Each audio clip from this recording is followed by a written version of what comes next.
রাসূল বেশি সত্যবাদী? বাস, আর কোনো দরকার আছে কথা? শীতকালটা কাজে লাগাই। এই শীতকালে আমি একটা আমল বলে দিই প্রিয় ভাইরা। শীতকালে নবী সাল্লাল্লাহু আলাইহি ওয়াসাল্লাম এই যে তাহাজ্জুদ পড়তে উৎসাহিত করেছেন, সওম রাখতে উৎসাহিত করেছেন, এবং সাহাবীরা কোরআন তেলাওয়াত করতে উৎসাহিত করেছেন।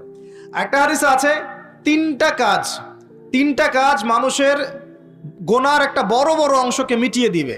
এক নম্বর কাজ হচ্ছে সংকটকালীন অবস্থায় দান, মানে আপনার দান করার এখন সামর্থ্য খুব কম, টাকা পয়সার টানা হেঁচড়া আছে, এখন আপনি দান করছেন, এই দানের বিনিময়ে আল্লাহ পাক গুনাহ আপনার মাফ করে দিবেন ইনশাআল্লাহ।